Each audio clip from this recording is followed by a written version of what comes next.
We will. That's enough of the small talk in the start. So I think I just the last few people entered there. The numbers have seemed to settle. So Kevin and Chris say good evening from rainy Somerset. Don't forget the red roses in the Women's Six Nations. Very good. Absolutely. And I was born in Somerset as well, so I'm here shouting out to all the different locations. We have United fans in the chat as well. So they're I don't know if you're let us know if you're dual screening or if you're just sacrificing it for this. If so, then thank you for your dedication to the cause. So listen, everyone, for anyone who's joined us the first time, I think actually a lot of the names on here are have come on here a fair bit. We do want as much engagement as possible. So after we kind of start, I'll be kind of mostly kind of passing on your questions and tasting notes to Steph. So do get them in, and do kind of I mean, questions are what we love, but also I want to hear those tasting notes as well. You had said before we came on, Stephen, correct me if I'm wrong, we're going to go Ballykilgavin, Hunter, the Cuvée, the Argo, and then the Ballybannon. That's right. Yeah, perfect. So I know some people like to have them lined up ready to go. So that's the order. So that's enough from me anyway. Steph, do you want to tell folks who you are and introduce us to Waterford Whisky? Yeah, sure. Thanks for having me. Hi, everyone. And hi, Matt. Met you in, was it last weekend or the weekend before? No, the weekend before. So, yes, I am Steph. I look after Waterford in the UK. The order, Ian wants to order a bit slower. We're going to do I'll type it into the chat. Oh, are you? Thank and you. That's easier. I get very excited at the start, you know, Good idea. to slow me down. So I look after Waterford in the UK. I worked with Waterford's distribution company for the first 2 years it was launched, so 2020 until last year. And then last year joined the brand itself, so I could sort of focus entirely on it because I was working on lots of other brands before. So some of you might have seen me tasting a variety of different brands in the past, or Waterford 2 weeks ago. So yeah, really excited to be here. Thank you all for joining us, and it's quite an exciting evening actually. It's our first tasting with a brand new whiskey, and we've also included 2 of our recent really limited releases as well. So this is an awesome little lineup. Hopefully you will enjoy it. I'm sure quite a lot of you are aware that Waterford is quite geeky and quite intense on the information. So I've sent over, before we started, a little kind of basic rundown of some of the things that we're tasting. And then each whiskey, there is a code on the back of the bottle, kind of here on each bottle, at the bottom on the older ones and on the top on the newer ones. But I've put that in the information thing. There should be a link that you're able to click on if you want to check up on it later. I can also post them in the chat as well if anyone wants to see them while we're tasting them. Okay. So I'll do a quick little, as close to 5 minutes as I can, introduction to the company, and then we will launch into the first whiskey. So obviously feel free to nose and taste Ballykilgavin while I'm chatting, if that helps. But I'll start talking about it in just a wee sec. So Waterford was set up in 2015 by Mark Rainier, who you might all have heard of from Bruichladdich. He's the guy who regenerated Bruichladdich kind of 20 odd years ago, bought it just as it was closing down and reset it up, and had luckily all the stock in the warehouse as well, but also got the distillery going again and building it up. And what he always wanted to do there was talk about barley, where it's grown, how it's grown, and how that influences the flavour of the resulting whiskey. He came from wine. He did 20 years in the wine industry before he started in whiskies. So he kind of brought this idea of terroir with him. And I think he was talking to whiskey kind of people in the industry about this idea, and they said, absolutely not. Where you grow your barley won't have an impact on the flavour. It doesn't matter. Barley's just a commodity. And he's quite a stubborn guy. So basically, he can then dedicated the rest of his career to proving that it does matter. I kind of joke that if the whiskey industry had said, sure, that could be interesting, maybe it does have an impact 20 years ago, then he probably wouldn't have done half the things that he's done. So Bruichladdich was sold, and then he's used all that money and got the same kind of shareholder partners with him, who bought an old Guinness brewery right in the city centre of Waterford on the River Suir, and then he started making whiskey. So our first distillation was in 2016. Ed Chapman's brother. You've harvested, have you? Brother-in-law. Has he got a different surname, Ed? I can look up who he is and which farm he's on. So that's very interesting. We've got some links. So we are making chocolate. Okay, cool. I will check. There's a huge database with all the farms and all the farmers. We've distilled over 100 different farms across Ireland now. It is 100% Irish barley that we are using. We're very proud of that, and we also track and trace where every bit of barley that we use comes from, and we keep it separate during the production process. So, like I say, you've got these codes on the back of the bottles. You can track and trace everything and meet the farmer who grew the barley that you're tasting, and look at their soil and talk about the weather and the history of their farm and all kinds of things. So we'll get into the kind of more specific production process bits in just a wee second, but I think let's enjoy this Ballyclacavin together. So I will post the terroir code link on the chat now. So if you want to have a look now, more than welcome, or have a little later. Like I say, it's on your information sheets. So Ballyclacavin is farmed by a farmer called David Walsh Chemist, and he is a very lovely man. I have been to his farm and stood in his field, and he is extremely chatty, and some of the farmers that we work with, their accents are quite thick, and they're also maybe not very photogenic or up for kind of chatting and meeting people, whereas David is the opposite. He worked in IT. It's his family farm. His family have been farming there. His ancestors have been farming on this site since the 1600s. But he did leave and go into IT, and then I think as his dad got a bit older, he's moved back and carried on farming. So he has kind of lived outside the farm as well. This barley was harvested in 2015, so it's the first year that we took any barley. So like I say, Mark Rainier bought this distillery bought a Guinness brewery that had closed down in 2015 and converted it into a distillery. So the first harvest that we have ever harvested from every farm is from 2015. And actually this one's a bit of an interesting one because it's the second farm that we distilled. And later on, when we talk about aging, it makes it quite unique. So it's 3 years, 11 months, and 18 days old. We will talk about aging specifically a little bit later. But the main thing that we're talking about, obviously, is the location where this barley was grown and how it was grown. If you haven't tasted a Waterford before, the flavour profile will be quite unusual. I think most whiskies taste mostly of cask. That's what they tell you about on their label. They've got the time it's been in the cask or the cask type. And so quite a big part of the flavour profile will be the wood. Whereas for us, we're talking about the barley. So you'll probably notice that the smell and the taste are much, much heavier on that kind of freshly harvested barley flavour, which is kind of at the same time sweet and savoury. Maybe reminds people of breakfast cereal. So obviously let us know if you're tasting anything specific. A dried fruitiness there, but not what you'd get from your traditional kind of sherry, but it's there, and as you say, barley. It's almost like like a what you call it? What's that breakfast muesli with the when you have your fruit and your cereal? Yeah, a bit of granola actually. Granola, absolutely.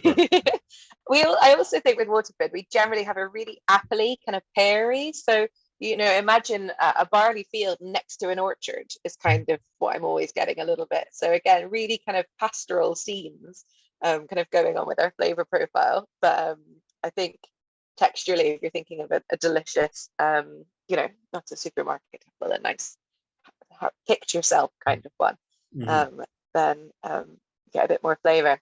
So Ballyclacavin is in County Laois, so quite far north from the distillery. In a beautiful kind of rolling hilly kind of area.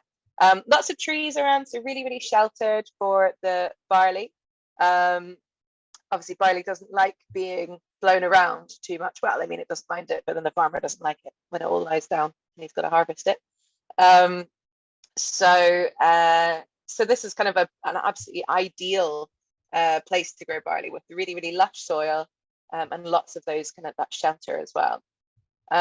David, actually, we do an awards every year for our farmers. We have them all round to the distillery for a big dinner, and we give them kind of different awards. And David, for this first harvest, won Grower of the Year. So we had at that stage taken on just under 40 farms, and David's barley was judged to be the kind of most interesting and the best harvest that we've got. So, and we distilled it second, but we're obviously quite excited to get into it. So quite an unusual one. Oh, we've got some good tasting notes coming through. Yes, people getting pairs. Some fantastic tasting notes coming in. I wonder on Ed's brother-in-law, is it Colin or Coughlin? Because some parts of Ireland they pronounce it Colin. Oh right. In and around Cork they say Coughlin. So yeah. But that's a digression. Yeah. Andy says, a pear of fresh fruit, smell on the nose and slightly phalenic. Reverend Kevin Wright says, apples nutty, quite sweet on the nose, but sharper on the tongue. I definitely agree. Jacob says, very Bruichladdich-esque, reminds me of the nutty, biscuity notes I get from Black Art. Stephen said, I get barley fruit loaf taste. Phil says, beautiful, sweet, golden syrup, covered cereal notes. Kirikos says, spirity on the nose, much lighter on the palate, white pepper, floral, dark rye, on the back palate, oily, bit sweet, cedar wood, medium sweet length, some light bitter notes, dark rye bread. Again, there's some very good way. Ed says Cork. I think that's definitely where his brother-in-law is, or is he tasting Cork? I'm not sure. Oh no, does he mean the Cork pronunciation, or that's where he's from? Because he means that, so it's Coughlin, Okay. And someone's getting James is getting a waxy mouthfeel, pecan apple Danish. Yeah, so sorry, should have mentioned before we started, this is 50%. I don't know if anyone read the bottle, maybe it was written on the wee bottle. But we have launched straight into 50%. We will be hovering around that zone for 4 out of our 5 whiskies tonight. So hopefully once we once your palate gets used to it, I'm not sure. Obviously, if you're used to adding water to whiskey of this strength, then carry on. If you taste it and you're getting kind of lots of flavor and the rich texture, and you don't feel it needs water, then you don't need to. It's up to you more than me. I'm not going to dictate water addition. So just take a wee sip, see how you feel, and then see what you want to do with it. So some great tasting notes. Really excited to see that everyone's going to be picking up on some of the things that I've mentioned, and got some more things that I didn't mention as well. So there's a good couple of questions. The Waterford bingo. If you had the spelling of whiskey on your bingo card, mark it now. So and the 50%. Yeah, sure. So Stefan Sir says, why is whiskey written not whiskey despite it being Irish? Yeah, so we've ditched the E, which traditionally, I'm not sure if anyone's watched the Banshees of Inisherin, but there was a bit of an outcry about that because one of the adverts in that old pub said whiskey without the E as well, and that actually was how Irish whiskey was spelled. Now remember, when you look at old spellings of things, quite a lot of people just chucked all kinds of letters in, all kinds of, you look at old documents, like, is that an F or an S? What's going on? So I'm going to say, like, consistent spelling was not a thing in the old days, but also most people didn't put the E in. And the Irish actually added it in the 1800s to separate themselves out. They were a much more renowned whiskey type actually overseas, particularly with all the Irish people who'd moved over to America. And so Ireland had a really, really good reputation for making really good quality whiskey. And the Scottish stuff was not quite as well respected, made as much smaller batches up in the hills, more for kind of local enjoyment. So the Irish stuck the E in to differentiate themselves, but relatively late. So we checked, and it's legal to spell it either way in Ireland currently, which is handy. Also, our owner did come through Scotland, having owned Bruichladdich. So he was used to spelling whiskey that way. We are just double distilling, which might shock a few of you as well. Also, not a rule in Irish whiskey. So there's that, and also a kind of little joke is that we promised never to add any E150. So we also skipped the E for that as well. So a few different reasons there. Hopefully. Oh, that's very good. And I know it was historically a Dublin distillery thing. So even in the 60s and like 1960s and 70s, relatively recently, Cork distillers for their Middleton whiskey and for Paddy's whiskey and Bushmills in North weren't using the E. So yeah, it only kind of becomes homogenized when Irish distillers purchase all three functioning or own the only two distilleries functioning on the island. There was Bushmills and Middleton in the 80s were the only two Irish distilleries distilling, and so they just use the E, and it's only kind of been uniform since then, really. So it's actually a very modern change. was funny, the Banshees and Inisherin, like Twitter went absolutely mad. And then everyone was tagging us in it. Like, these guys all know. And we're like, we weren't there. We're new. So very amusing. And then another question from James saying about 50% seeing quite consistent. So yeah, we 100% of the Waterfords we have released up until this last week were 50%. And then the new one that we're tasting today is a wee bit lower. So for us, I mean, we love cask strength whiskey. But we also really wanted to make our range really easy to compare to each other. The whole point is comparing the barley coming from different places, they're grown in different ways. So having loads of wildly different ABVs would make that a bit harder. So we decided to keep it consistent as consistent as possible. And we knew we definitely wanted to not chill filter, so we needed to be above 46. But you know, being somewhere between cask strength and 46 is quite a wide range, but it will get narrower as the whiskey gets older. So we wanted to kind of future-proof ourselves as well, as the ABV will decrease as whiskey gets older. So 50 seemed nice. We liked it quite a lot, but Bloodies were released at 50, so you know. No, 50 is a good round number. Andy says nutty walnut on the palate with dry grassiness, and Bob said dropping the E is a great marketing strategy. Jacob's got a great question in there, but I wonder if we want to maybe come back to that after discussing the heritage. So we won't forget that one, Jacob. Yeah. But yeah. We'll come back to you, Jacob. We'll talk about packaging after a wee bit. So this whiskey is exactly 3 years, 11 months, and 18 days old. So we distilled in 2016, and this was released in 2020.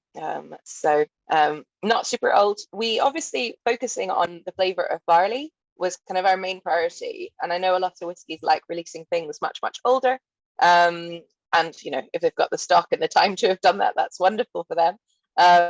But we actually weren't really concerned about it. We know about maturation versus time. You know, there is some whiskies can be much older than this and still not feel very mature, and some whiskies can be younger than this and feel completely mature. So it is about the type of spirit you're making, and we purposefully made sure our spirit was super, super smooth because we knew we planned to release young whiskey, because we wanted it to taste as much of fresh barley as possible. We don't want it to taste predominantly of cask. That's what most other whiskies do. So we wanted people to taste this kind of fresh barley and taste the differences between the farms. Will that change? Will we start releasing older whiskey as we go on? Absolutely. We're going to see what goes on. And that's kind of part of the Waterford thing is we'll just, you know, we'll try everything. What happens if you do this? And what happens if you do that? Or what happens if you do that? That's kind of part of the joy. So we will test it out a bit older. But for our first few releases, we really wanted everyone to get to know our spirit style, and the barley and the flavour of the barley. So yeah. People are appreciating the webpage. Good. All other stuff. Yeah. And thanks, Bob. Bob is enjoying it. First time tasting Waterford. So yeah, so people will notice it's quite oily. I'll maybe go through production process in a slightly haphazard order. But some of the kind of texture that we get is because we do a really long fermentation. And I know we're renowned for our barley. I actually did a tasting recently with another brand. And the host kind of went on for ages about how that other distillery was renowned for having a really long fermentation. And obviously then went on to us about how we're known for focusing on the barley. And then their fermentation was only like 80 hours and ours is a minimum of 120. So I was like, okay, well, cool. So we do a super long fermentation to make sure we get the secondary in there, the malolactic fermentation happening, get that real creaminess that hopefully you're all feeling. You know, even as I'm talking, I can still feel after my sip from quite a wee while ago that it's still clingy. And then very, very slow distillation as well, which I think everyone says, but we actually run it ourselves a third the speed that Forsyths recommend. So it's a real drizzle coming through, maximize the copper contact, making sure our cuts are extremely precise, and making sure we that doesn't void the warranty. You know, if the stills break down and Forsyths come in, they're like, well, you've been running it too slow, I'm afraid. Too slow, you've absorbed way too much copper. Yeah. I mean, Forsyths, I feel like they wouldn't object coming in and adding a bit more copper to them. They'd probably be happy to maintain it slightly more often than expected. So got Ian saying fruit cake, apple sweetness, and a slightly dry finish. Yeah, it does finish off quite dry. Yeah, good tasting note. Some of the things that people are looking down, I'm going to go back to the land a little bit, is that there's quite a lot of information about the soil type, and really handily for us, the Irish Department of Agriculture have classified all the different soil types across the country and given them kind of little family names. So for us, when we're starting out, we're meeting a new farmer and we're kind of like, hello, what soil do you have? Then they know, and they can tell us, and we therefore know what it's made of. So you can be based on, different stone types ground up and have different levels of clay and loam and sand and stuff in there as well. So really kind of perfect for what we were wanting to do was looking at the land, and how that influences. So I'm not sure people are unsure what terroir is, but it's kind of like a 3D interaction of the soil type, the climate, some of the farmers' decisions, and just the general kind of, what that barley experienced in its growing life. So we've got a weather station at each farm, and we've got all kinds of, James saying it does taste farmy. Yes, all of our whiskies taste fresh farmy, absolutely. We might get slightly more farmy as we go on. Well, when I saw that, I was thinking that right now at this time of year, that's a compliment. In about 4 weeks' time, that's one of the biggest insults you can make as they start fertilizing for the year ahead. Yeah. Yes, no, exactly. But that fresh, I mean, it is the freshly harvested farm. I went over to the to visit the distillery and a few of our farmers last August. It was the day after some of the harvest. I actually caught one farmer harvesting. And it was just incredible to sort of, be smelling like this. It's not just the barley grain, it's the straw as well, which of course doesn't come into the production process. It's, taken off way before, but it's all, it's a very similar smell. So sorry, just for Jacob there. Yeah, we started with the Gavin, and then we're the Hunter. Just coming into that now, and then the Cuvée, the Argot, and then is it Argot, Steph, and the Ballybannon at the end. Good, we've got some people coming from farming countryside as well, and I think that's the thing, like what we're trying to do. And I think a lot of people get a bit bogged down in this word terroir. It's an English word, it's a French word, and the wine terminology and all that kind of stuff. But the British, we're a nation of gardeners at least, and we know, if you plant that type of plant in the wrong side of your garden, it's not going to work. And that's just, even that simply. And a lot of people do have those kind of farming connections, and it is a precious thing. I think, if you look back at the history of whiskey, it's only in the last 60 years, as whiskey tried to make itself a luxury product, it's removed itself from farming. It's removed itself from its locality as much to look more luxurious. And that's nonsense. A lot of the original distillers would have been farmers who just were too good at farming. They've grown slightly too much, more than they can sell, more than they can eat. That's going to go off. So I don't want that to happen. So I'll build a little still and start to sing. And then your neighbors are like, oh, what are you up to? That was nice. You gave us for Christmas last year. We've got some spare barley too. And suddenly that's kind of how it would have happened. And so using a super modern distillery, we are almost trying to bring that type of feeling back to it as well. So it's mixing that old and new together. So, right, hold on, here we go. I'm just going to look through the. So as you say, the kind of the need for grain preservation and that type of thing drives so much of these. It's all very economic material, and when you strip it back as well. But James has asked, so is there a difference between flavors with your new make spirit from each farm? Do you find that when you sample them all? Yeah, absolutely. And when I first went over, I went over to visit the distillery in February 2020, so just a couple of months before they launched the first one. And I think everyone at the distillery, obviously they've been working there for a few years and distilling things, and they felt there was differences. I think they weren't really sure how people from the outside would respond to it. And they also, I think they weren't sure if the aging flavour would have squashed all the differences between each farms. So some of the original tastings that I did with them were a new make. Because I think, like I say, they were just a bit unsure about how we'd respond to aged whiskey. And so different. It was absolutely incredible. And actually, even one of the farms, they gave us a couple of farms and told us a bit about them. And then they gave us one farm and didn't tell us anything. And that's when I think I really completely kind of fell in love with it. There was, and I was going, do I taste Samphire? Do I taste Coast? Do I taste Whetstones? I don't know. And they're like, that farm is on the coast, and it was just like completely mind blowing. And then we tried them aged, and it was, you can still get it. You can still get it, and we're not doing that tonight actually. So usually when we do a Waterford tasting, we will compare a few different farms from different places, and talk about kind of more just the kind of simple terroir kind of concept.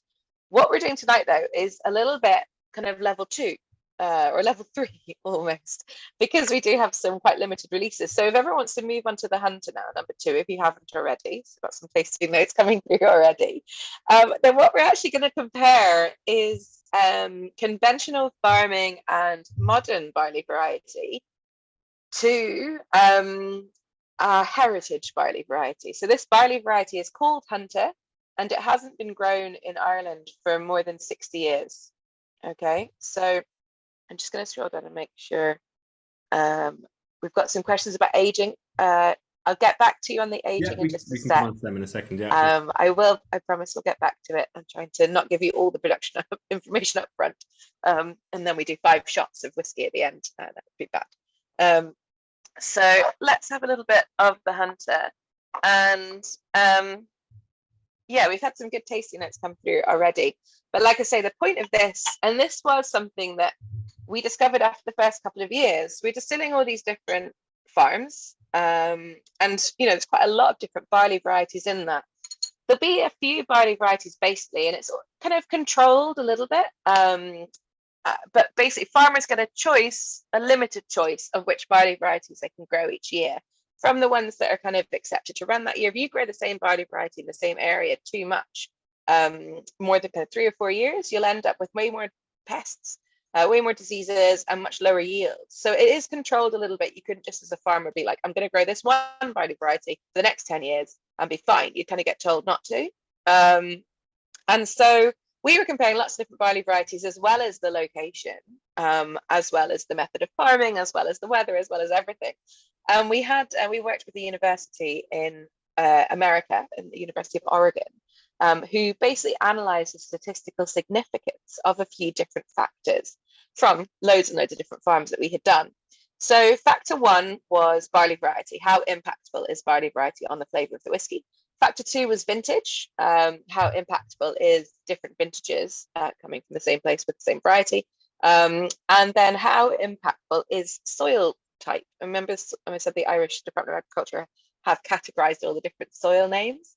So huge statistical analysis later, lots of analysis of spirit plus sensory panels and all kinds of complicated things. They basically came out saying soil type is super important to the flavor profile of the whiskey. Vintage is medium important, and variety is not that important at all. And we were very shocked because we thought barley variety would have a bigger impact on the flavor of the whiskey. So then we spoke to a barley geneticist who said all the modern varieties are basically inbred brothers of each other. And you're not going to get much variety. They've all got the same parents, just depends how many times they've been reparented with their own selves. And they're bred for yield. Sounds like Waterford, to be fair. Yeah. And so that made us think, well, how would we get a more flavoursome barley variety? One that's not been bred for yield, one that's been bred for flavour. So we went to a seed bank in Ireland, and we got 50 grams of a few different little weird baggies of seeds of a few different heritage varieties. And then we grew this up. We actually spent 3 years multiplying this up. So it goes from 50 grams to kind of 4 kilos as you grow, take it through a growing cycle. So it took quite a long time to get enough to actually make a batch of whiskey. And then eventually 3 years later, we have enough and we distill it. And then we age this. So this is 3 years and 2 months old. So one of our youngest whiskeys so far. But the point is, it's not been tasted in whiskey for over 60 years. It was really renowned, in the 50s and 60s for being very flavoursome, both brewing and distilling industries. So now I've told that story. Let me just a quick check through the comments. Yeah, it's definitely coming through in the tasting notes. The kind of, I mean, there was a great tasting note there from Jacob saying like Daphne but angry. Alistair smells really grassy. Ian says we were thinking seafood. Yeah. And then Alistair said, chiming in with some of the earlier comments about if you could bottle a taste of a farm, this would be it. Phil has asked about just I know there's a question on the wood that we'll come to now, but just because it links more directly into what you just said there, Steph, about the soil mineral impact, and they were saying that soil was the biggest impact in that study, wasn't it? Yes, exactly. And that was kind of a really, really interesting like thing, and I think a lot of people expect that we are coming from a place of knowledge with what we're doing. And it's because of the lack of knowledge that we're doing it. The wine industry and people in France are like, yeah, you grow it and that's what the river will taste like this, and you grow it on this hill and it'll taste like that. We don't have that knowledge. We're trying to work it out. So we didn't know what would happen. We didn't distill with an aim in mind. We were producing the whiskey just to see what happened. So that was quite a surprise. Like I say, we thought variety would have a much bigger impact. Paul's asked, are the farms are they in County Waterford, or are they from a wider area? So they're actually from a wider area. We are trying to get every county across Ireland. Some counties are not barley famous, famous for growing barley, much more dairy sections. But we've distilled over 100 different farms, like I say, quite a lot are from Waterford and Wexford. That's kind of real heartland of barley growing, but you also have, all over as well. So we've gone pretty far north, and we've gone as far west as we can so far. But we're always, on the lookout for, driving around like, oh, that looks like weird soil. Or we look on the kind of map that the Irish Department of Agriculture have formed of these different soil types. We're like, find us a farmer in this area. That's a soil type that we haven't got yet. So currently we're in the kind of data gathering phase. Like, let's do find as many different farms, as many different soil types, as many different conditions as we can to have people grow barley for us, and then we distill it and see what happens. And then we'll start being like, okay, well, that soil's rubbish, never use that again. Or this is the type of soil that we always want in this type of year, or whatever, it's going to take a while. So please don't expect us to have too many really solid, really solid answers. It's fascinating because it I suppose to kind of, not saying we should come straight onto the cuvee now, but to kind of tie in with that, because obviously the cuvee is a kind of a marrying of these things, and that ties in with Kyrgios's question, which is about the wood types, about how you select wood type to match up with soils, or is it all consistent so that you can see the differences and that Yeah. side of stuff. So how does that work? Yeah, so the first few years and the first productions of kind of everything were keep everything as consistent as possible. We really just want the barley to be the only variable that's different. Um, and so, quite often I think people get a bit confused because they'll go and talk, maybe go around our distillery now and they're talking about bespoke maltings or bespoke milling and fermentation, all that kind of stuff. And it's bespoke now. Those first 2 years really, they were everything as similar as possible. Partly because the team were only semi-sure how to work all the equipment. Diageo for Guinness had actually spent 40 million euros on the brewery just before closing it down, and so turned it into super modern, kind of like monstrosity almost. It's immense, and so then when we took it over, all that equipment's just there. We need some stills, we don't, but the rest of it's there. And it's quite unusual equipment. So that's kind of, I think, the first couple of years were just everyone getting a handle on what's happening, how it's going to go. And, like I say, trying to keep everything as similar as possible. So regarding wood, for example, so we basically distill every farm for 1 week, or every batch for a week. And that gives us about 220 to 250 casks worth of spirit. We don't water it down between distillation and going into casks. So we put our spirit into the cask quite a bit of a higher ABV than most people in Scotland. So usually around that kind of 70, 71 point. And then every farm, and that's what I forgot to say about the Ballykilcabin, apart from the Ballykilcabin, has 4 types of wood in it. So everyone gets virgin American oak, first fill ex bourbon, ex premium French wine, and VDN. And VDN is our catch-all term for sweet and fortified wines. So sherry's, ports, Madeiras, Marsalas, Sauterne, etc. So the fun thing about Ballykilcabin, which we tasted first, and it's really unique because, like I said, only the first and the second farm that we distilled had this. Our virgin oak casks hadn't arrived. So we just skip them. And so they're the only bottlings that we have. The Ballycliffe Cab, we haven't bottled the first farm yet, that Mm. don't have any virgin oak in them. So, but everything else you'll taste tonight is a combination of all four of those casks. A lot of people, when we're talking about terroir, want to sort of pick us apart and be like, hey, so wouldn't it have been easier to compare different farms if you just used, one cask type for everything? And I'm like, oh yeah, would it though? So imagine we'd say ex-bourbon. Let's use ex-bourbon only for everything. Then we'd have some people going, well, is it from the same bourbon distillery? That's a Heaven Hill, that's a Jack Daniels. And we'd be like, no, it's not. Okay, so we have to get it all from the same bourbon distillery. And then someone would be like, well, okay, Jack Daniels makes 6 types of different whiskey. Was it all the same whiskey that it was used for beforehand? And we'd be like, oh no, it wasn't. Well, we'll have to do that then. And then some people would probably say, well, I don't know, was all the wood that Jack Daniels used for that batch of that whiskey from the same forest? And we're like, no, okay. So we'd end up trying to find the exact same barrel every time, which you can't do. Once you use a barrel, it changes. Yeah. I mean, you do have to draw the line somewhere. I mean, I know shortly after the report on the terroir that you mentioned there from the university, I was fortunate enough on a podcast I used to be on to interview Mark Rainier, and we were talking about this in terms of the fact that one of the criticisms that Waterford got when they were being very disruptive, and I mean that in a kind of a techie sense, because it was when they came in and they were like, okay, terroir matters, and we're not going to use the E for the Irish whiskey industry, which I was working with in the time. Everyone was like, oh, what's going on here?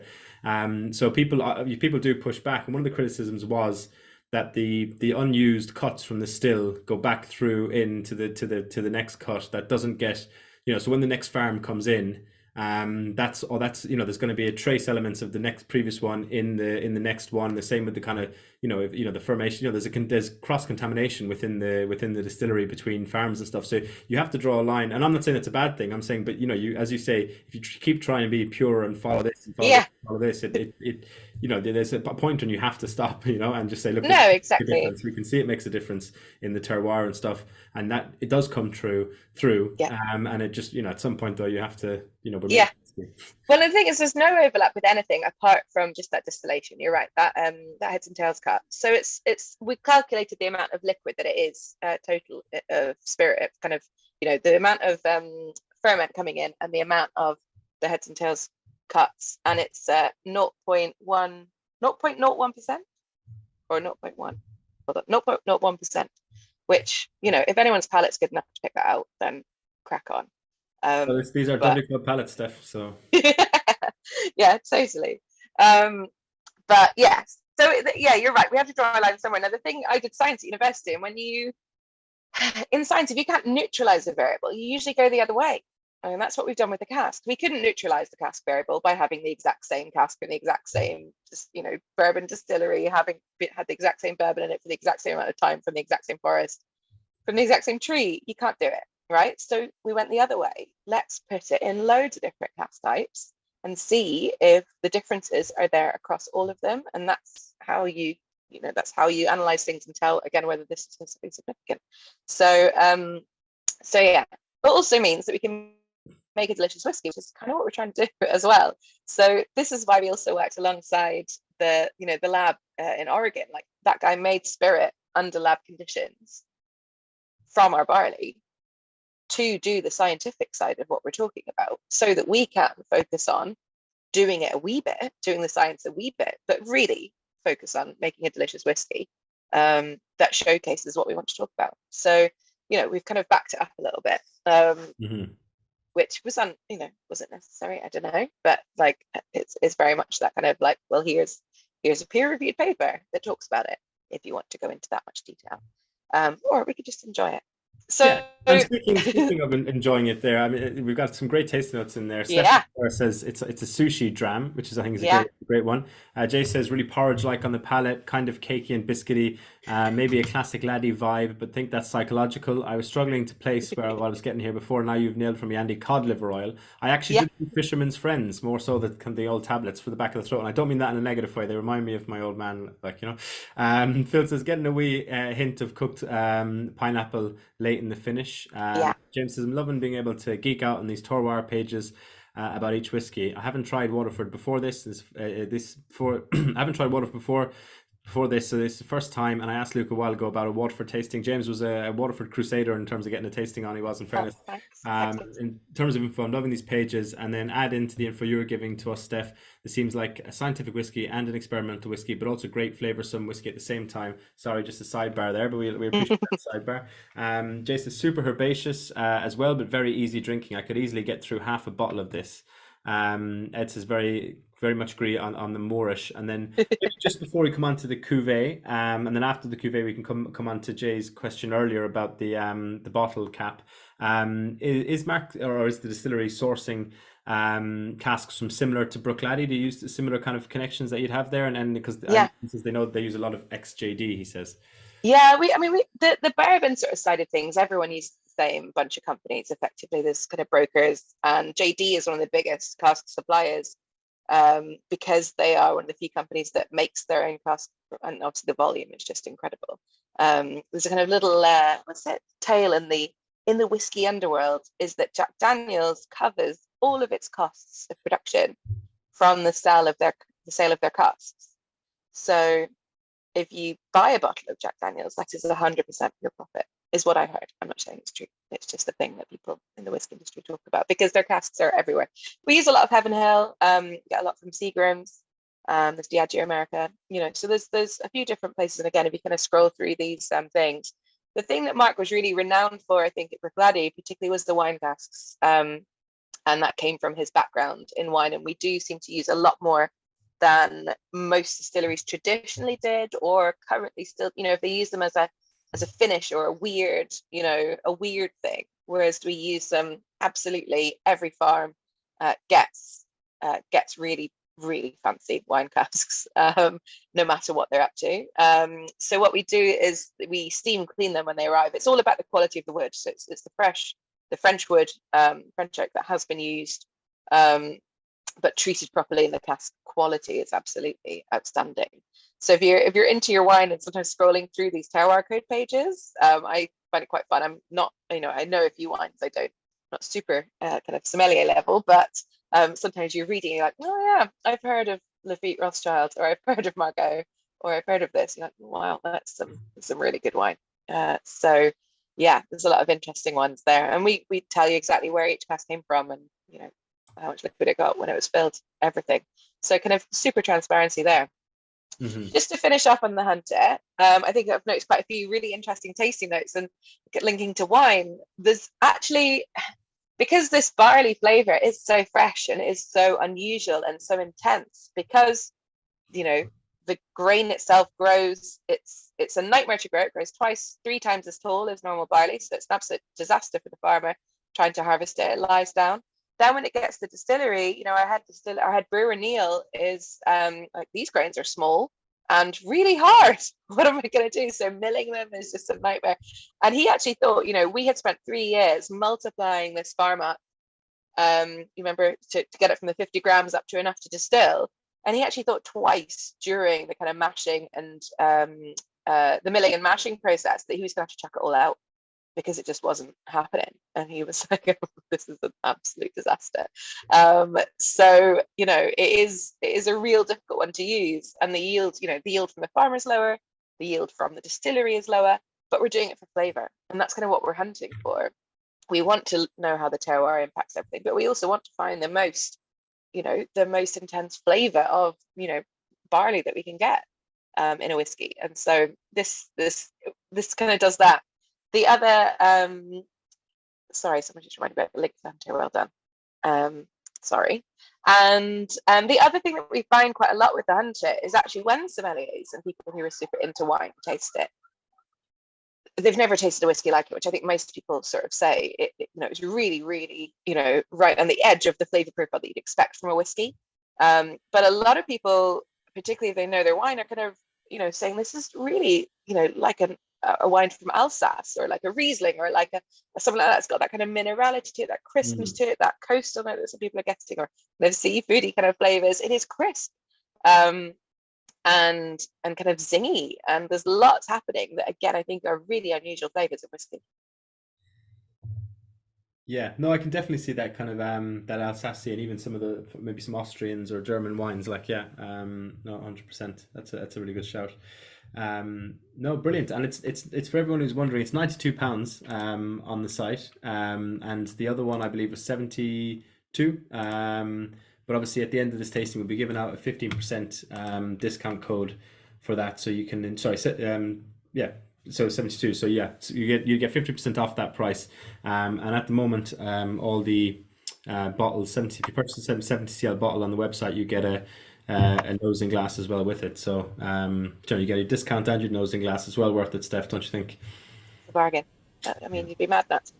exactly. You'd be mad not to. Uh, Yeah, so this one's pretty unusual, and it is like I say, really limited. We only made kind of a few thousand of these because we only got 50 casks out of that, 3 years multiplying up. So this is bottled up half of them, and so less than just over 9,000 bottles were made, and only 300 came to the UK.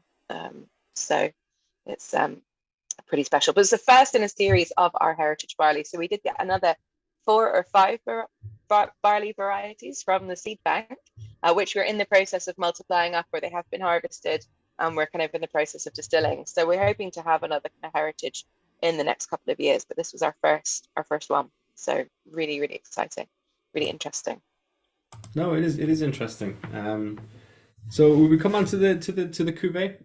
Yeah, This is one that for just as an Irish whiskey enthusiast, I think this was a game changer for me when I first tried it, because you've got some fantastic whiskies, but it's a lot of the early farm releases. Unless you were really nerdy, they were what they were, like. yeah, Where this was the first one I sat down. I was like, wow, this is pretty good, yeah, and very drinkable at a really approachable price point. So, yeah, do you want to tell yeah. everyone about it? Sure. I mean, that's the kind of the fun, and that's the thing, we it's Waterford, we obviously do take what we're doing very seriously, but we're also having kind of fun with it, and we are like, oh, that would be interesting. Let's poke in that direction, and let's see what happens if we grow it in this way. We grow this variety. So quite a lot of it, you can imagine. I'm sure this commercial kind of aspects of doing things this way is not it is not kind of spectacular, but it is all for interest and for the hunt for kind of the most flavoursome thing that we can find. And I think, yeah, sometimes when you're tasting a single farm or a heritage, you kind of feel like you give it the respect and sit there and kind of look up the farmer and look up the soil and look up the barley variety and geek out on all of that, which is amazing. But also sometimes you just want a delicious whiskey that tastes of everything. And so this was our first cuvee, and so for Mark, this was always kind of the not the end point, but a real, time when once you've distilled lots of different farms and they've all shown their different flavors, then you can kind of layer them together to make something that is really, really, you use the word profound to drink, which I was always a bit like, I don't understand where you're going with this word. That's quite a interesting word to use. But actually, when you start thinking about it, and sometimes when I drink this one, I'm not geeking out as much, but then it does blow my mind a little bit, because we have taken all these farms, we distilled and aged all the barley separately, all the whiskey separately, and then based on the flavor profile that we've got, we've layered them together in certain proportions to make something that's perfectly balanced, that tastes of as many different areas of Ireland as possible. So it's a really kind of interesting thing to think about, I think. Like most single malts that you taste are loads of different farms together, yeah, but they combine the barley at the barley stage. So no barley, does it get a chance to really show its flavor profile, its own individuality? Maybe not. And so then you taste this one flavor that's come out, that's everything together, but it's almost not there on purpose. It's just there based on whatever accidental combination of barley you had. Whereas we took it, did everything separately, and then layered them together purposefully. So yeah, it can get a little bit profound. It Yeah, depends how many as whiskeys you've had. Jay's just described it there as a greatest hits album for your terroir. So I think that is a good Yeah, Jay I person. think of it like an orchestra. Okay, so you've got an oboe over there and a violin over there, and you can listen to them all individually, and they'll be beautiful on their own. And then you shove them together, and the components that you tasted, you heard, you can't imagine that them layering together like that would end up like this. Does that help? That's kind of Yeah, yeah, that makes sense. Um, so yeah, So this is our oldest whiskey so far, our oldest whiskey that we have released so far. So we're going from one of our youngest to one of our oldest. And so it's 4 years, 5 months, and 19 days is the youngest component in here. Obviously, most of the other ones, we distill them all in 1 week and then we bottle them all at one time. So the aging is much more specific. Whereas here, obviously, each farm was distilled in different weeks, and then it was all bottled at the same time. So you've got kind of a little bit more of a range here. But there's kind of, almost a year's worth of range. So 4.5 years to kind of 5.5 years almost. And it was released in 2021. So, like I said, this is designed to be chewy, to be rich, to taste of a bit of everything. For those of you who maybe have found the first two a little bit too weird for you, you are used to a bit more cask flavour, then this will probably be scratching that itch. Well, it's as itch scratchy for that as we can get so far. If you're wanting more cask flavour, this is as old as we currently go. But we've also used a bit of a higher proportion of those kind of the wine and the VDN casks here. So again, that chewiness, that kind of real juiciness coming through. So let's have a little look at the questions. yeah, roasted beef. Yeah, Reverend savory. Kevin White has said he doesn't think he's struggling to find the tonality to keep up with the symphony theme. Okay. He says light in the nose, a much more complex taste. Bob says superb merger, smoothest and most complex so far. Very almost too drinkable. George gets sour grape from it. Yeah. And Steph and Sarah say almost roasted beef on the nose, very savory. Yeah. There's a real savory Get hint to it. the savory, yeah. It's Yeah. that farm. I quite often describe our flavour, well, some of the flavours in our whiskey is a clean cow bar. It's definitely got that kind of manure adjacent. It's not right. We're not right in it. And it's the nicer, fresher stuff, let's say, rather than anyway. Yeah, there you go. Stop digging. I know. Through the manure. So yeah, I mean, and I do think of this one as kind of, we've had our brain on for the first couple of whiskies. We talked about some kind of high profile, high level kind of concepts, and this is just it's a guzzling whiskey. This, and obviously we should be responsible, but this goes down very, very easily, and it's just super friendly and easy, and almost tricks you with its complexity. I think that's the thing. Well, definitely. Ian says a great meatloaf on the nose. That's keeping with that kind of beefy, meaty theme. Jay says the cuvee reminds me of green/yellow spot stuff. I feel that Mr. Rainier might hit with a big stick for saying that, but I mean, the Mitchells and Sons who produced the green and yellow spot are wine merchants, so I'm sure Rainier has a lot in common with them. And then they've not done too badly. I think their stuff's delicious. I think we'd all agree. Yeah, exactly. I mean, they're phenomenal whiskies, actually. A bit of water brings out more of an oakiness, and Phil says bold old vanilla spice, bold old vanilla, spicy, fading to red apple and chewy toffee. So some great comments. So keep them coming in. Steph, will we finally get back to Jay's question earlier on about the bottle? Yes, because the label. I mean, not only are all of them stunning, but obviously the label on this is very unique. We'll do all the packaging here, shall we?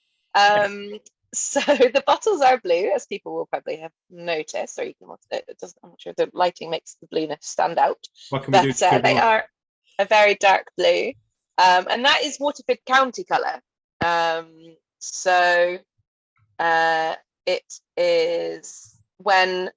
I know you're going to tell me off for this, I think, Luke, but I always say, because I get confused with my Scottish sports, my Irish sports. So Ireland has two what I call vicious sports. So the vicious hockey and the vicious football.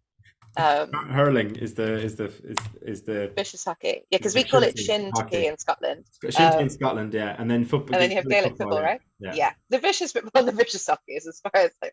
But so when Waterford County, Waterford aren't very good at either of them. Those sports. No, we are not renowned. And that's not a dig in any Waterford people. No, totally. The guys at the distillery all accept this, and quite a lot of them. Pretend they live just across the river. Yeah, in Kilkenny, because the distillery is close to Kilkenny. Ed says up the Cats. Yeah, exactly. The proper hurling county like that. Yes, I know. They do very much acknowledge that Waterford are, sorry to anyone, are not the best. It's quite a small county, I'd say. Like when you look at them kind of on maps, obviously because it's got Waterford, I guess it's got a lot of people in it. I mean, it says it's Ireland's oldest city, just FYI, because the Vikings settled there. I'm not sure. I think every city in Ireland also says that. Yeah, So, potentially. I'd say Kilkenny would have a claim to it as well, and yeah, potentially Dublin. But yeah, I'm sure yeah, there's I think fairly definition of lots there. city maybe, and the definition of oldest might be both up for grabs. But yes, so the dark blue, and also, Mark Grenier also did Bruichladdich, quite likes the blue, doesn't he? Mhm. So he did pale blue, that kind of bright light blue, and now he's got the dark blue. Then there's ridges on the bottom. I'm not sure if you can see, but they are designed to replicate the furrows in a ploughed field. And apparently there's 24 of them. I've never counted.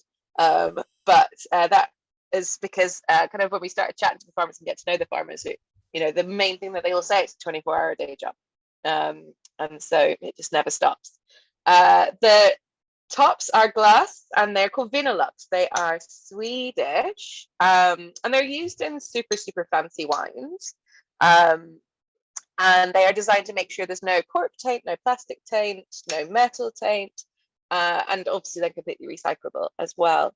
They're actually really expensive too, so I would, if you get a bottle, keep this bit because you can use it for, if you ever have spare something else, or a cork or something breaks, quite often it will fit in. And yeah, they've color coordinated according to the kind of family of Waterford. So the single farms are all yellow, and the organics are blue, and the biodynamics are green. And this cuvee was pink because of this label, which we had designed by an artist called Leah Hewson, who's Irish. And we got her along to the distillery with Ned, who's our head distiller, and she tasted a bunch of the components and then tasted the cuvee all together. And this was her representation. So basically each of these stripes represents the flavor profile coming from one farm, and then the squiggle across the top represents the distillery characteristic, tying it all together. And just to make it fun, the squiggle glows in the dark because we don't always take ourselves too seriously. You So said you haven't counted the rivets on the bottle, but have you tried the have you seen if it glows in the dark? they glow in the dark. Yeah. Definitely works. I mean, I'm not sure I can make it happen for you all now, No, you probably, but probably not now. Yeah, I had a bottle. I finished it. I don't know what I did with the empty bottle. I never actually checked if it grew in the oh dark. no, you forgot to double check the most Yeah. important. But No, yeah, thank you, Stephen. He says, no, sorry, Jay says Alexa, and Newcastle Tina Lab. there you go. Are the glass So tops different colors? Stephen says yes, yes, they are. Yeah, yeah, yeah. they are. So it's like say yellow for the single farm origins. The hunter got purple, I think because yellow was already taken, even though yellow was its label. And then the cuvee is bright pink, and the ones we get to later are all different colors as well. Our main kind of families are the single farm origins, which were kind of original little range.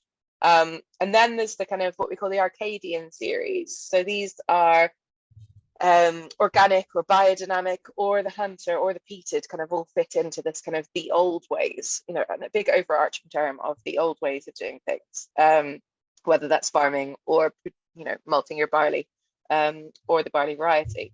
Hmm. And then the cuvées will get different colors according to go with the label, basically. But yeah, you can make them be any color you like, I think.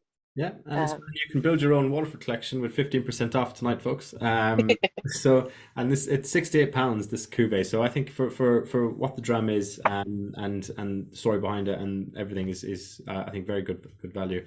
When you think of some of the muck you can get for £70 these days. So and the other thing is it's going to run out this year. So this was released in 2021.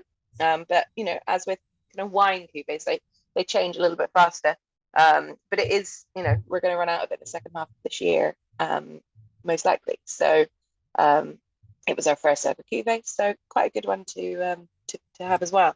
I think, despite even though it's delicious, it could also sit in a cupboard very safely. And once it's run out, it won't do you any harm, if mhm. that makes sense. So we will have a new the cuvee launching in sort of October time, probably by the time it gets to us, which will be 6 years old, I'm told. So yeah. Richard's saying might have been an idea to have used offcuts from Waterford Crystal for the bottle tops. Yeah, I mean we'd have to have tripled our price, I think, if Yeah, we got and involved with Waterford also Crystal. Waterford Crystal's not made in Waterford anymore, sadly. But Yeah. So apparently, if you do a special commission, like a one-off piece, and you're paying through the nose for it, then they will still make it in Waterford. The rest of it, no. there you go. So there we go. Since the factory closed, I know old pieces that people had just like lying around the house are worth a fortune now. Yeah, So Yeah, I did a tasting, where was it? And basically people then started all going through their cupboards and posting the pictures of their Waterford crystal. And I was like, well, if I was a collector now, I'd be like, straight on this. That's yeah, dusty. You don't use that. Do you want me to sell it? I'll buy it for you for a tenner. Um, yeah, that ashtray you have over there. yeah, I know. And I don't think they ever made ashtrays. That was just a joke. But Steph says, or Jay says, Steph, what's your favorite expression? Also, is the distillery carbon neutral like Bruichladdich? They're two great questions, Jay. Two good questions. My favorite is a tough one, and I know this is probably a standard kind of answer from someone like me, but they all have their own little kind of, it's like a family, and they all have their own little kind of personality and situations they work better in, and situations they work less well in. I am a little bit partial to dram number 5 tonight, so we will get you there. But I'd love the weird ones. So the biodynamic tastes really farmy and is a bit mad. The hunter as well, of course. I've got some of my favorite farmers, but they're mainly just because of the ones I've met. Every farmer you meet that they take us to, I'm sure they've vetted them all beforehand. The ones that are photogenic, is it? Yes, exactly. They take us to the ones that are, photogenic and understandable. And like drinking a dram, standing in the soil that barley was grown in, is like nothing else. And obviously we can't do that with everyone, and we'd love to, but that's kind of why we've made these terroir codes. So you can look at the pictures of the farm while you're tasting it. I think Sarah mentioned earlier, you can listen to the noise from the farm. We've recorded it, so if you want to, while you're drinking a single farm origin, feel like you're immersed in it. And you can listen to 10 minutes of noise from that farm, hear the local birds tweeting and the trees blowing, and stuff. So it's it's kind of a wonderful thing to be able to do and have that connection. So yeah, difficult to pick a favorite once I think you've met the farmers. I feel a bit like I'd be breaking all their hearts. Yeah. There's some great questions coming there from James and Jay, but I think maybe it might be time to come on to the Argo. Yes, let's do dram number 4 before we get bogged down, and I will come back to some of these. So yeah, so the link to the sound is on every one of these terroir code links that I'm sharing, or in your information page. You can click on, you should be able to click on it. So if anyone needs to find them ever again, you should be able to do that. Right, so this is our newest one. And this is the one that's actually only just arrived in the country, slightly late. And poor Luke here almost had a nightmare with trying to get these bottles, these samples out to you all, because the shipment was extra fun. And then also, it's not quite even with you yet, is it? No, we have this on pre-sale tonight, folks. So if you do buy, Yeah. you are able to buy a bottle tonight. We are 15% off. If you do, we hope it's going to land in the warehouse either tomorrow or Friday, but it might be early next week. So yeah, just don't expect the delivery to be as immediate as other bottles. And if you buy it with anything else tonight that is in stock, we'll be dispatching it all together. So it will just be a small bit of a lag, but it will be with you very soon. We're talking days, Yeah. not weeks. So It's in the country, it's got duty stamps. These are the things that take ages. So we are definitely on the, I know it is, it'll definitely be on its way to you guys soon. So yes, but it's very fresh. This is the first tasting we have actually done with this whiskey. So I am, I've tried it a couple of times when they were kind of coming up to formulation at the distillery. And had a couple of little sneaky samples over the last couple of days, trying to work out which order to taste this in. But yeah, so cheers everyone, just because we are trying a new whiskey. I feel like it's a baby, we must cheers it. And so this is Argo, so it's our new cuvee. I'm going to get the terroir code up for you all. And it's the only one that's not 50% ABV, and it also doesn't come with a box. So that is a couple of big differences there. So what we're trying to do is make something a little bit more playful, and a little bit more, what's the word? Yeah, playful, I think, is the thing. So when vineyards, and again, your dead fancy kind of Bordeaux vineyards, they will quite often have their Grand Vin, which is the cuvee. And then this is like our second one, the little sort of side area, where the side region where they can be a little bit more playful and have a little bit more stuff. Yeah, so I mean, playfulness is also, it's more affordable. So you pay tax on the amount of alcohol in the bottle. And we really thought this one showed brilliantly at this ABV. So we kept it at 47, obviously making sure we don't have to chill filter. We're removing the box. And that means I think people will find it a little bit more, able to, we've got a lot of kind of bartenders just raring to go with this one as well.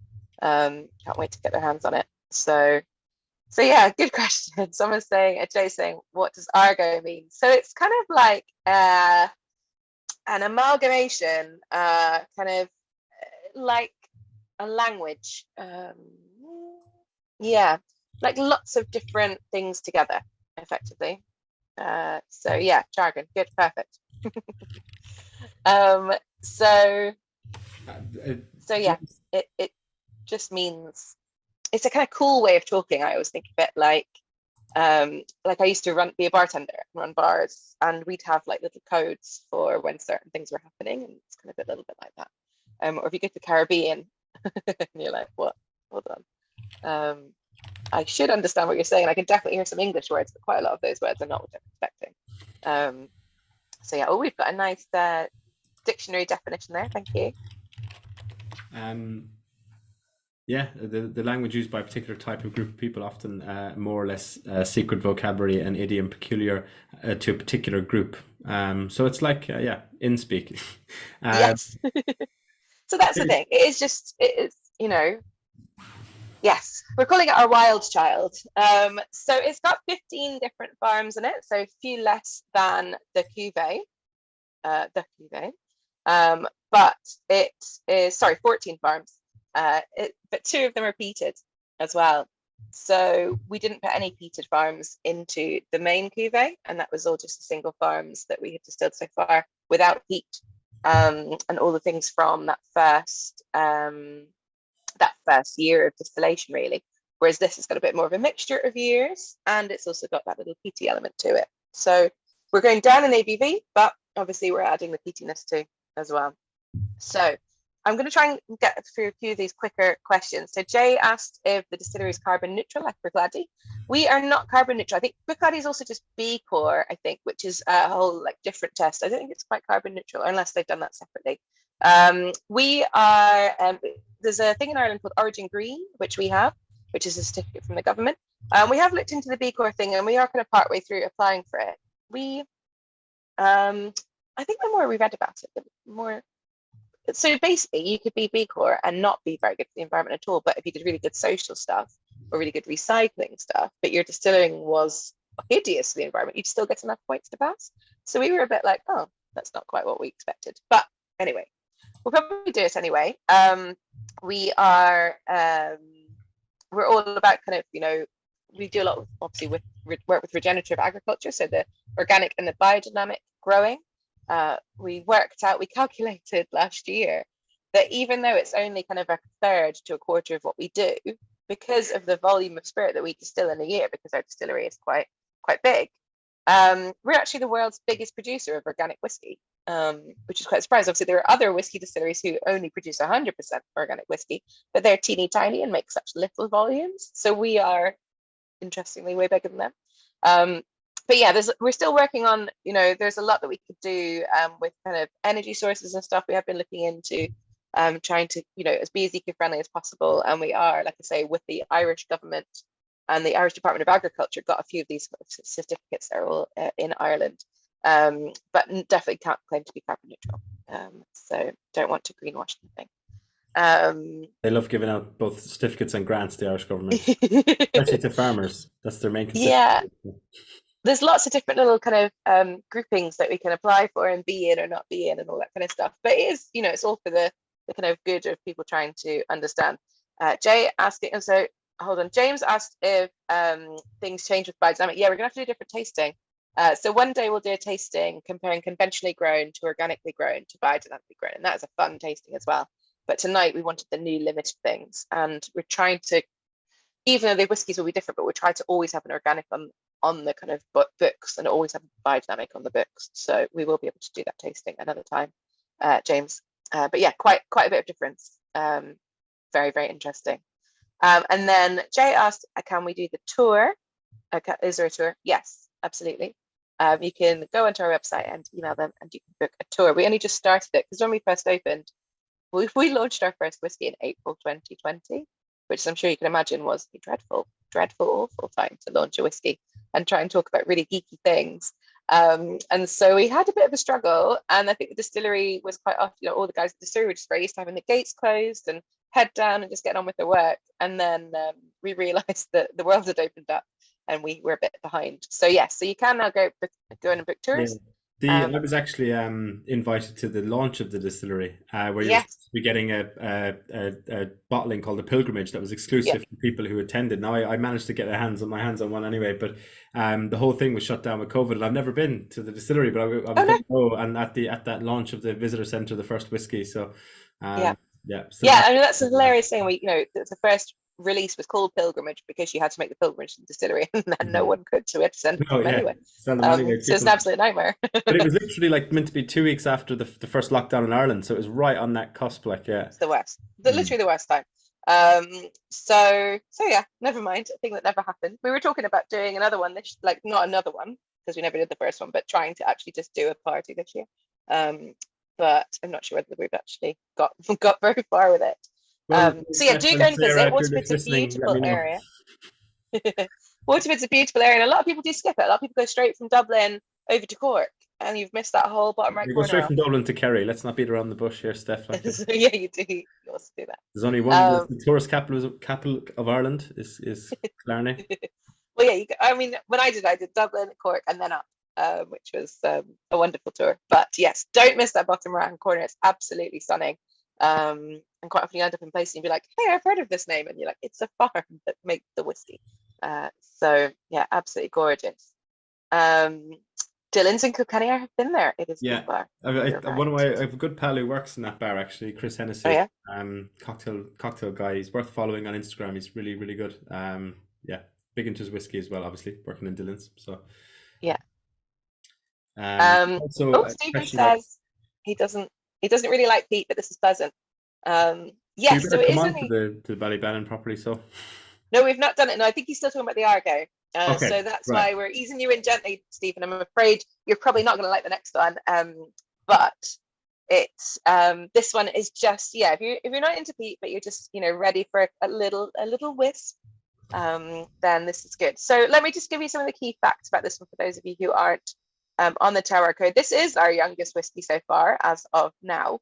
So 3 years, 1 month, and 8 days old is the youngest component. Again, there are some farms from our first year of distillation in there, so really quite old whiskies for us, and then also some younger ones. So a much wider range of ages than the cuvee.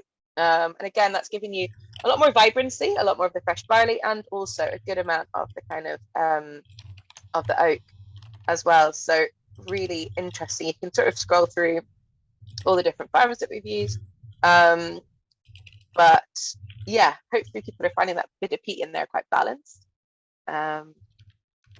Tastes a bit like the Hunter. Yeah, I think there is that kind of freshness to it. So yeah, James is suggesting we do a little excursion. I think it's worth it. A W Club excursion. We could hit up. We had Tullamore on and Bushmills on. We could try and do all the distilleries that have done digital drams. It could be a plan. Right. James, if you want to organise it, send me an email. It'd be a really fun bus, I think. I know it really would. Well, the company I used to work for in Ireland used to do organised tours to Scotland for people who'd come along to tastings and that. And so, it's not unheard of. And I think there has before my time. I think there was once upon a time a W Club tour up to Scotland from people who are W Club members in England. So. It's definitely not beyond the realms of possibility, James. Keep believing, keep joining the tastings. We'll see what can happen. So yeah, no, my apologies for getting the Stephen thing mixed up. I just knew the next one was Pete, and I thought I panicked. I thought Stephen had moved on to the next one, but you're right. Well, unless I was wrong, but I feel like this. No, because obviously, as you say, and we'll come back to some of those fantastic comments, especially Mel's one there. But I am just a bit conscious of time. So yes, sorry everyone.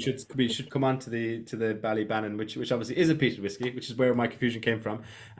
So do you want to introduce this one to us, Steph? And that doesn't mean we're ignoring the great comments there. We will come back to them in a second. We'll just get this whiskey. First. So the Argo is, like I say, brand new, really exciting, and just a little bit younger. And I think, if we found a cuvee is a bit of the kind of easy drinking, kind of guzzly whiskey, I think this is also very much in that family, and just, really mouth-filling, really chewy and juicy, but then got that little hint of smoke as well in there too. So going down pretty nicely.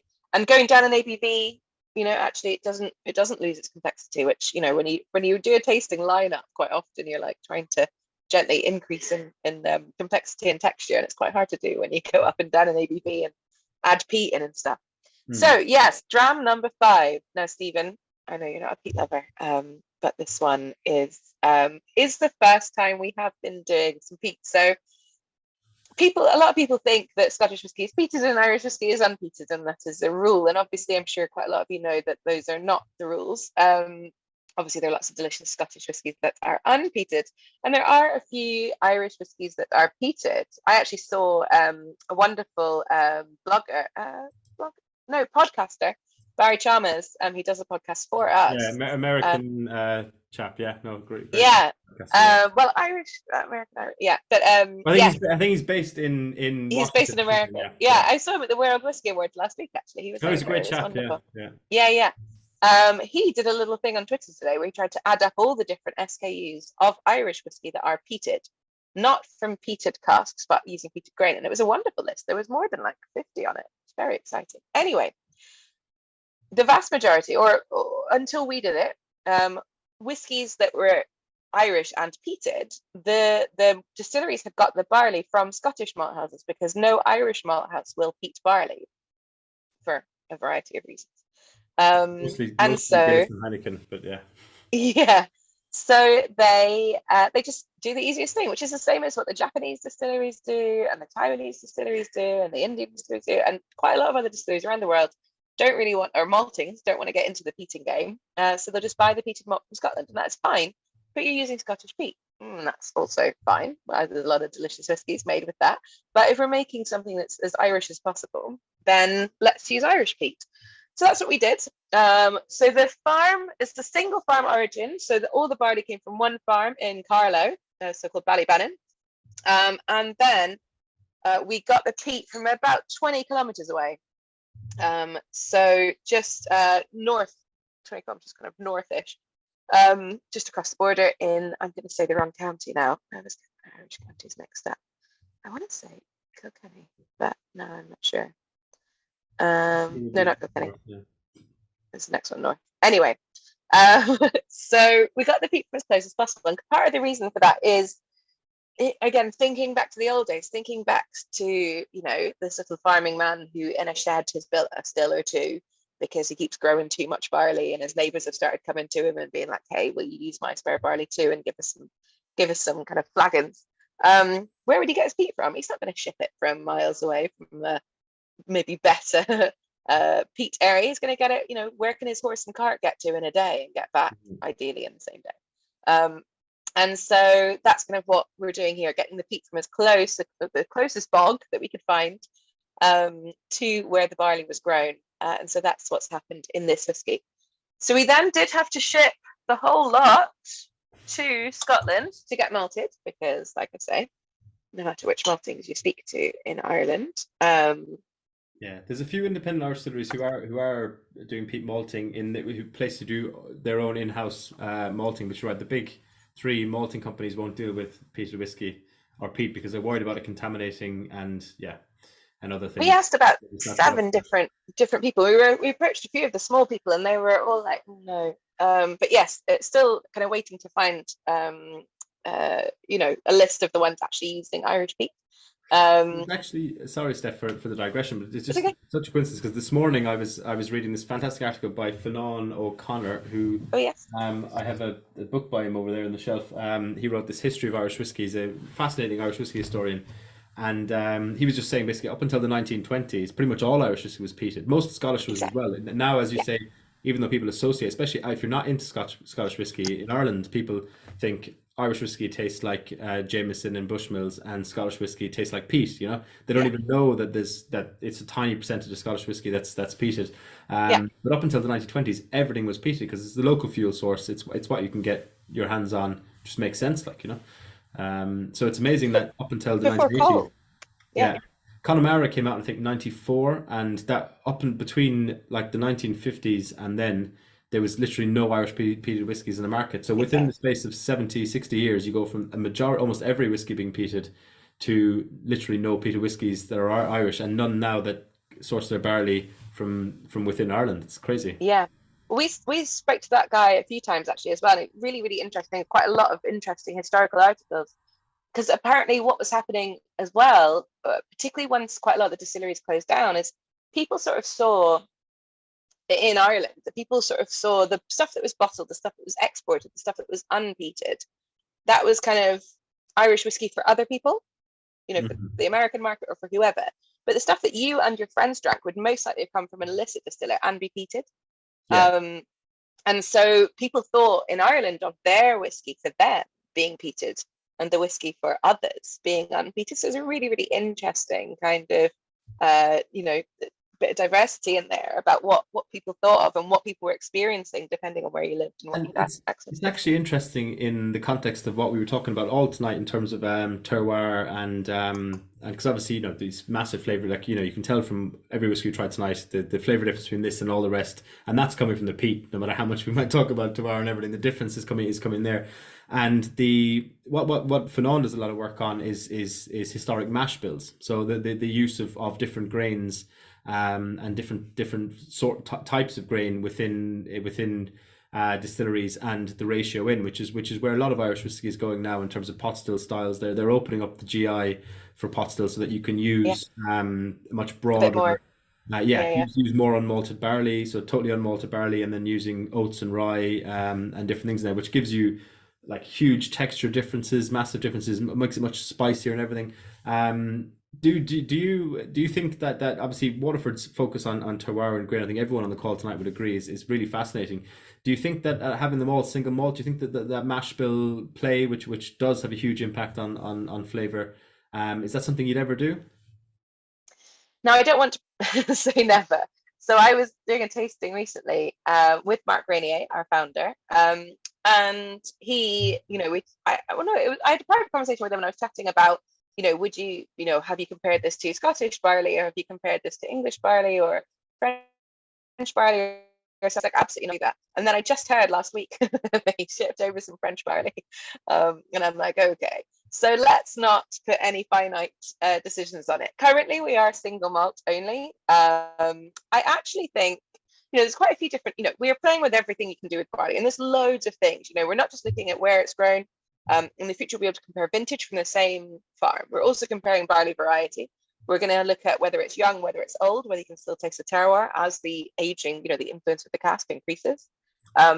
We're looking at peat and peat from different areas of Ireland combined with different barley types from different farming farms. So there's loads and loads of stuff that we're doing just with barley. I would say that once we exhaust barley, I wouldn't be surprised if we actually explored more around yeast strain Hmm. rather than heading into unpeated, unmalted barley. But Yeah. like I say, you No, just never know. it's just fascinating because I think we were talking about historic peated and historic grains, but like Mm, historically Irish whiskey, I think there was around the time of Alfred Bernard's famous report, which gets quoted by Irish whiskey lovers and obviously Scottish as well, because he does on Scotland as well. He talked within his report on Ireland. If you take his statistics on their face value, which a lot of people question, of the roughly about 200 or 2.5 million gallons of whiskey that were being produced in Ireland at the time, like less than half a million were what we would call nowadays single malt or grain whiskey. So you have literally like the vast majority, like 2 million gallons of whiskey coming out of Ireland that was mixed mash bill, yeah, in some shape or form, and it's an experimental process that the Americans are embracing a lot more. And it's interesting because obviously Mark Rainier talks about this himself in terms of the fact that single malt is a modern obsession. It's a 1980s phenomenon, really. The idea that we all love single malts rather than being there's something that we historically obsessed over. So it's fascinating that that the mash bills, the different play, and I don't, not, I don't mean in a negative sense. I just think the no, whole no, I'd love interesting. to see it. I'd love to. I mean, come on, imagine like, malted and unmalted barley from the same farm and comparing that as well. Like that would be amazing. And because unmalted gives you such an interesting, much fresher flavor as well. It'd be really, really interesting. I mean, also from a kind of person who has to talk about the brand, like we've got so many different releases that we're already like a little bit swamped. Yeah. So I'm really conscious I'm super behind on the comments. So Yeah, no, well, I was just quick thinking the same thing scamper. as well. Sorry for that Okay. digression, folks. No, perfect. Really good. I mean, like I say, I don't want to say never. They'll probably do it. Now that I've said no, they'll probably decide next week that they're going to do something that is a fun thing that happens. There's a couple of people agreeing with Stephen in there, saying that they're not a fan of peated. And then I think Stephen Fisher said that he is a fan, and it's confused. It's thrown a cat amongst the pigeons. Bob has said he can't really taste the peat, but it's a nice dram, spoilt by the previous cuvee dram, which was fab. James said, I feel it would be a very solemn bus journey home. So there we go. That's back from our tour in Ireland. Yeah. A bit like Lagavulin, says David. It definitely has that not just the peat notes, but that oiliness as well. I should tell you about it, shouldn't I? So, like I say, we sent it to Scotland, both the peat and the barley to Scotland, to a malt house to do it, because none in Ireland could do it for us. A couple of people actually told us it was illegal. That burning peat in Ireland has been heavily regulated, if not almost outlawed by the... You can't cut and burn peat for home stoves and commercial purposes. So, like, we even still, before I moved over to Scotland last year, I could buy a bag of turf in the local garage, like you can in any garage here, where you have in rural areas anywhere, where you have your bag of logs and your bag of coal and your thing, and you fill up your petrol and throw a bag of them into your car. You can't do that anymore, so you can't sell it. But if you're cutting your own barley, and if you're using it for specific circumstances like barley malting, I think you can. I mean, this is something we've discussed a lot on this call before, previously, for different digital drams. People will be familiar with this sustainability around peat, which is why they're doing this. And I understand, and it's upset a lot of people in Ireland, because it's such a cultural signifier and part of our way of life, the burning of turf. But the amount of turf that you need to burn enough barley to supply distilleries output is like, enough over a year that would heat a house for about 4 days, so you're talking volume wise, it's not teeny tiny, not comparable. So I know it is a thing that Irish whiskey producers are worried about, but I do know that some Irish whiskey producers who are still doing it as we speak. So I don't think it's that's good. Like I say, we kind of wandered around loads of different maltings, but eventually ended up through our malt house that we use, which is Minch Malt. They have a sister the malt house in Scotland, so we had to send our barley, our peat, and our guy, because we had to make sure that it wasn't mixed in anyone else's peat and anyone else's barley, because we're very precise about that, over to the malt house. And it was hilarious. Apparently they were just kind of constantly like, well, this is rubbish, and we're like, cool, we said we're sending over this many tons of barley to be malted. How much peat would you need? And they, you told us in tons, you didn't tell us anything else. So apparently we cut it too shallow. So we had gone down the turf route, which we thought was fine. They did not. Can you imagine these wee Scottish people as well? Like, really put out having to burn the Irish stuff. And apparently it was too dry. So we were like, spray some water on it. Like, come on, just do it. It'll be fine. And again, like a lot of distilleries pretend that they know exactly what they're doing, and you're just trying things. So we peated this to 47 ppm, which for those of you into your peaty whiskies is a good solid level. And some people have sort of likened it to a Lagavulin or some of those kind of Southern Islay-ish ones. I think it's a bit more Ardbegish for me personally. We did two farms at the same time to two different ppms, and the other one was just to 38, and this was to 47. And I got to taste them both, and I had to pick only one could come to the UK. We had to sort of decide. And so the other one was quite flinty and quite dry and quite, Culila-ish. And then this one came along with its big, sweet, barbecuey, Ardbegish notes. And I was like, this people take this one. So yeah, hopefully people who enjoy the peat are enjoying it. Yeah, well, Bob has said Celtic wars over peat, and I can imagine this world in 10 years' time, and the rest of the world is going to war over fresh water sources as the planet burns up, and Scotland and Ireland are fighting over peat. It would be very on brand, I think. So yeah, there's been some fantastic. Stephen was asking for the terroir link, which is in there now. Dark smoked fruits was Phil's tasting note. Seared almonds, peat, reasserting with a slight clove note. I better before, because I know just conscious of time people leaving, because we've been on for about an hour and a half, and the discount code is WS16WW. So that's W. I'll put that in the chat quickly. So that's WS16WW, and that will give you 15% off all the whiskies we've tried tonight. On the original tasting pack product page, it now links to all the different whiskies. If you've any issues with the discount code, do let me know. And so it will come with a free nosing glass, a spey kind of malt glass ish thing like this. I didn't want to say, I said ish because I'm not sure if it's made by Glencairn, but it's that kind of concept. But if you order the ones that are pre-order, the whole thing will be shipped together. So if you get multiple bottles, just be conscious that the delivery time on your checkout might not be 100% accurate. It might be next week before you get it. But before we finish, because I know people are signing out now, we would love to hear any last questions you have for Steph, and B, your favorite of the night. Let us know what you enjoyed the most.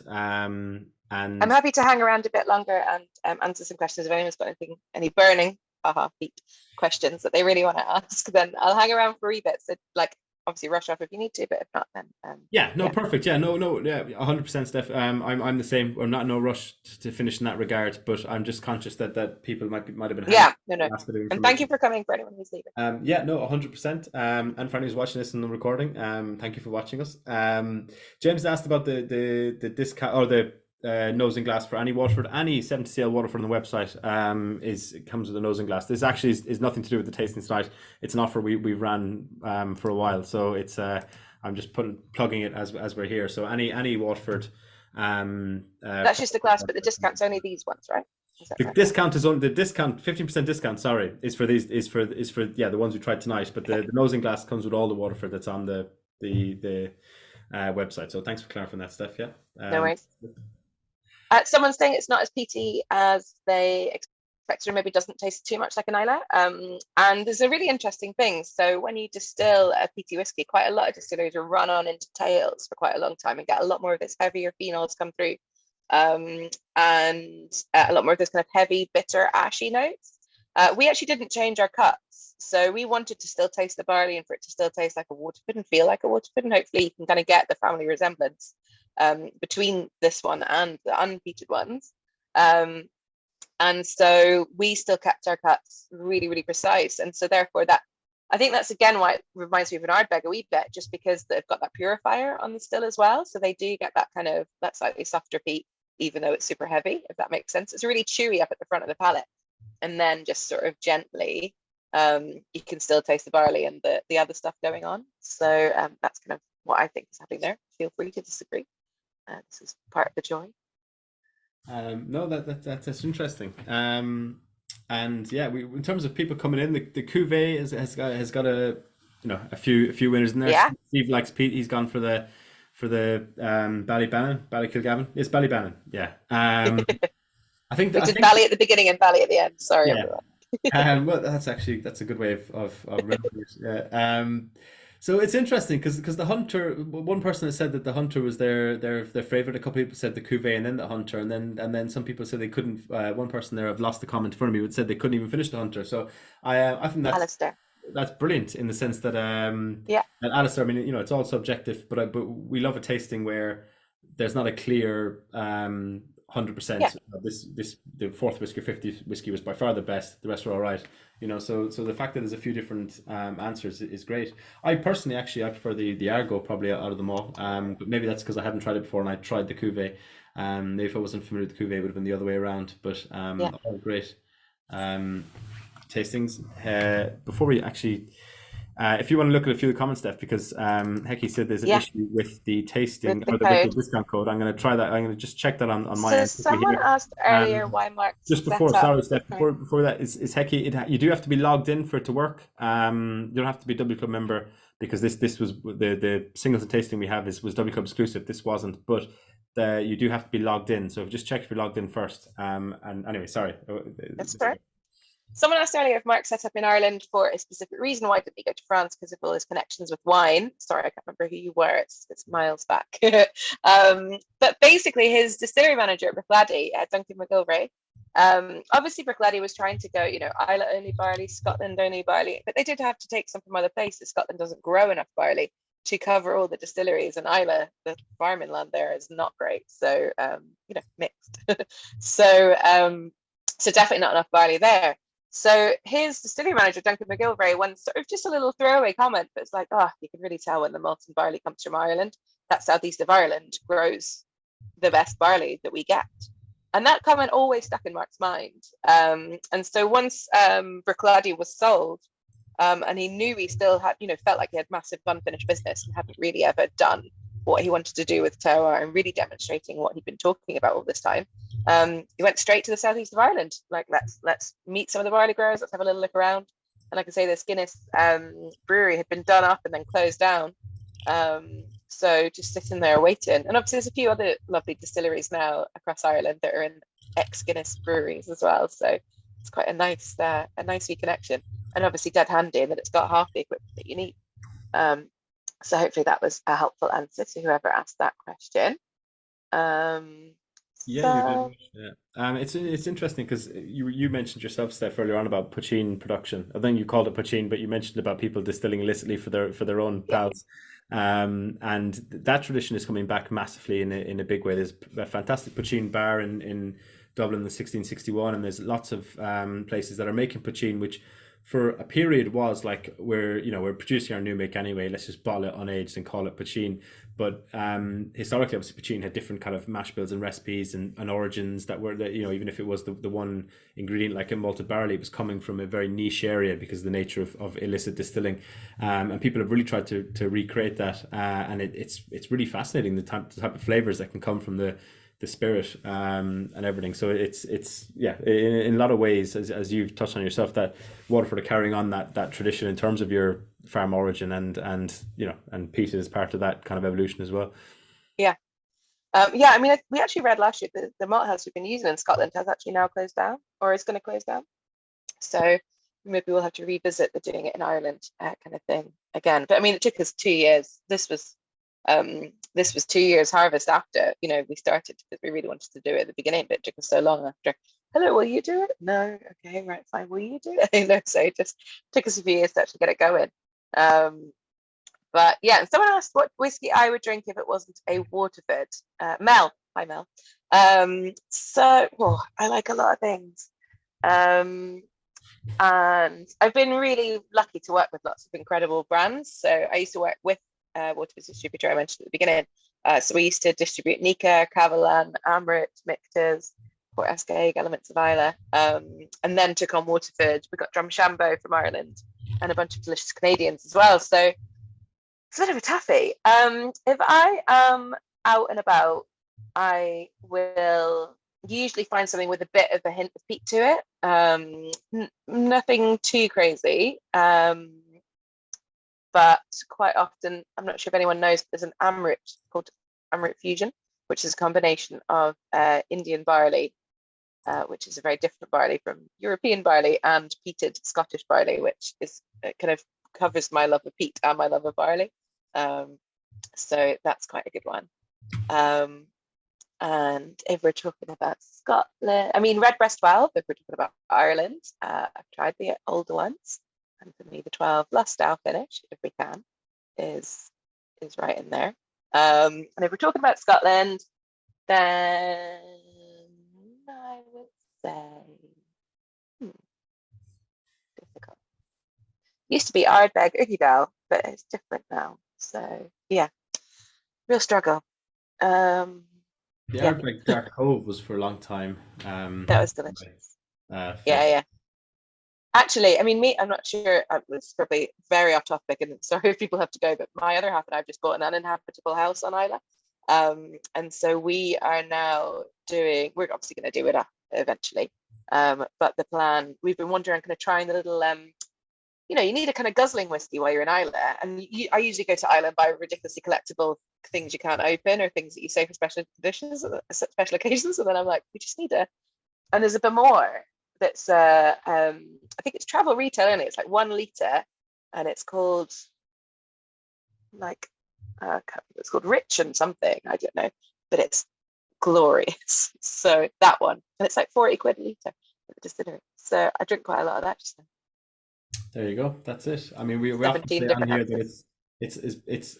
it's we love quality and tasting quality, but bang for your buck is as much important. That doesn't mean it has to be cheap, but you have to really feel like, oh, that's feckin' worth it. Like, you know. And I think also there's cheap whiskey that's horrible. There's expensive whiskey that's horrible. But if you find really good cheap whiskey, then you're like, well, this is just magical. Yeah, which James has mentioned there. I done Peter Love Legic. I know the Legic React Yeah. here went down really well on this when we had it as part of Digital Drams, because it was only about 30 something pounds anyway, and it was for that value. It was stunning. Yeah, So, I love it. I'm always too scared to say it. I'm always like, the Peter Livermore. I just can't get my tongue around it. yeah. And it comes out slightly hoping different every Sarah's time. left the call, is she? No. Yeah, Kenneth says I keep buying random whiskey, special occasions of nothing for a random Tuesday often. So This is what we need, a Tuesday night dram. This is what that's the thing. Like a Friday and a Sunday night dram is almost easy, to me. And you're like, oh, I'm going to rummage around in the cupboard and find this. But yeah, finding a Tuesday night dram is actually, once you've discovered a few good ones, then you're like, this is dream. So yeah, you're right, Kevin. Steph and Sarah just rotating the camera to show their entire cat was the highlight of my night, to be honest. I hope everyone saw that. That was great. As many pets as possible. So yeah, quite a few votes for Ballykilcavan, which is great. David will be very pleased. He also makes his own beer. So you can go to Ireland and you can buy Ballykilcavan beer, and you can get the whiskey, and you can do a little. Do you call it anything in Ireland? We call it a half and half in Scotland, or a boilermaker in America. Do they call it a boilermaker? That's it. American. I wasn't sure if the American. I think I've seen that. But maybe that's just an Americanization. We call it a chaser. Like, you'd have a whiskey chaser beer. But I might be wrong. There might be someone on this call who correct me. But I worked in bars in Ireland for 15 years, and I don't know what you'd call it. About two things, but I mean, listen, Steph, it's been an absolutely fantastic night, and thank you for everyone for joining. And there's been absolutely brilliant comments coming in there. Thank you all so much. So for joining us and for contributing. Thank you, Luke, for having me. 100%. No, thank you for joining us. It's been a really, really great evening. It's great to see so many people who said tonight was their first time getting into Waterford and enjoying it. As you know, the Singleton is on sale at the moment. That's our next taste, and there'll be actually 3 tastings in May. So I hope you're not busy. And so thank you for joining us. And if there's anything we didn't get to or anything we missed, if you email the link you got the tasting link from, and I'll pass it on to Steph or whoever, and we'll get it answered, and we'll get everything sorted. So thank you everyone for joining us, and anyone who's still hanging on to watching the recording right now. Thank you, Steph, again, and we'll call it a night. Yes. Thanks very much.